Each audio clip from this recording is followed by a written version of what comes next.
Bonjour. Aujourd'hui, on va continuer notre MOOC intitulé Sciences du matériau inorganique et applications. Euh, on va aujourd'hui parler sur la partie des défauts cristallographiques et les défauts ponctuels. Si on considère bien sûr qu'il y a eu un cristal monatomique, c'est-à-dire qui est composé par un seul tube d'atomes. Donc, le réseau de ce cristal, il peut être divisé en des sous-réseaux. Donc, on peut avoir le sous-réseau A, c'est-à-dire les positions qui préparent les atomes A. Un autre réseau qu'on appelle le réseau interstitiaire, c'est-à-dire le réseau donc qui représente les sites cristallographiques. En réalité, on a par défaut toute imperfection de la répartition périodique des particules au nœud des réseaux. Il y a essentiellement trois types de défauts ponctuels. On peut avoir aussi une autre définition qu'on vient de voir. On peut avoir bien sûr qu'il y a eu les défauts de Schottky. Pour le cas des défauts de Schottky, c'est-à-dire un atome, il va quitter le cristal à laisser sa place. Vous voyez ici, ce cristal là-bas, ici, il y avait un autre atome de ce type-là, mais cet atome-là, il a laissé sa position pour sortir. C'est-à-dire, lorsqu'on augmente la température, la matière, les atomes qui composent la matière vont avoir tendance de libérer les atomes. Les uns, ils vont laisser leur place, créer ce qu'on appelle des lakines, En réalité, rakine, qui est représenté par ce cas-là, c'est juste l'absence de l'atome dans une position qui est normalement occupée. Ça, c'est pour le cas de ce qu'on appelle les défauts de Schottky. On peut avoir un autre type de défaut, ce qu'on appelle les défauts anti-Schottky. Dans ce cas-là, il suffit d'introduire dans le cristal en position interstitiaire. Dans ce cas-là, j'ai mon cristal là-bas, un autre type, atome de ce type-là, au lieu de laisser la case comme on vient de le voir, lui, il va s'insérer dans ce vide-là, ce qu'on appelle site interstitiaire. C'est parmi les sites cristallographiques. On peut aussi avoir le défaut de Frankel.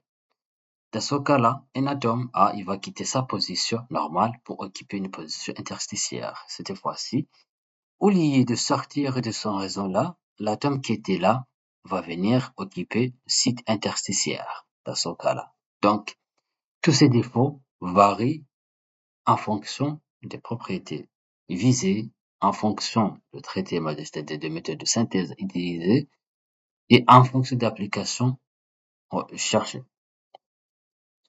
Le corps constitue d'un seul élément. Vous le voyez ici, on a bien sûr le défaut de Chomsky, là où l'atome a laissé sa position pour sortir en dehors des raisons. Tout ça, c'est grâce à la température qui a été augmentée. Ici, l'atome, au lieu de sortir des raisons, il va se positionner dans une cité cristallographique. C'est ce qu'on appelle le défaut de Flanker pour le cas de, de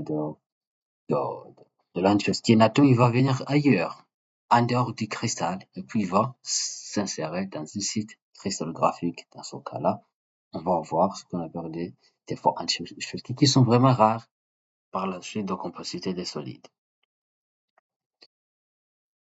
Pour le cas des composés constitués de des éléments, c'est-à-dire on va avoir l'anion et le cation. Bien sûr qu'on a commencé par parler des solides composés par des monocristals. Cette fois-ci, on va voir le cas des solides composés par des éléments. On peut classer les défauts ponctuels en deux catégories. Donc, ce qui n'affecte pas le rapport des constituants du composé, c'est-à-dire on va voir le A et le rapport AX. C'est ce qu'on appelle les défauts stoichiométriques. Dans ce cas-là, lorsque je calcule le rapport à x et qui est égal à 1, dans ce cas-là, je vais avoir ce qu'on appelle le défaut de Schottky. Dans ce cas-là, ce qui va modifier ce rapport sont les défauts non stoichiométriques. Si je calcule le rapport et je trouve que a sur x n'est pas vraiment égal à 1, il est différent dans 1, dans ce cas-là, je vais avoir ce qu'on appelle les défauts de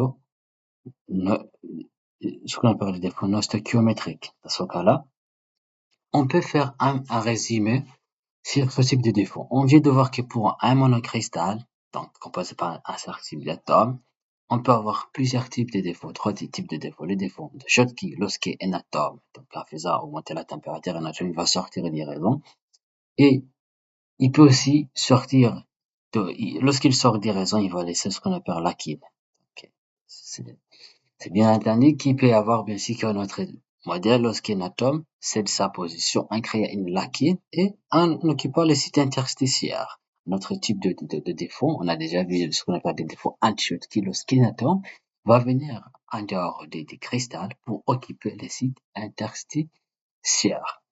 On dit aussi de voir que pour le cas des composés qui sont constitués par des éléments, on peut avoir ce qu'on appelle les défauts stéréométriques lorsque nos rapports de AX est égal à 1, ce qu'on appelle les défauts stéréométriques. Par contre, pour le cas des rapports à X différents de 1, dans ce cas-là, on aura des défauts non stéréométriques. Merci beaucoup. On va continuer pour notre prochaine mock. Bon courage et bonne chance.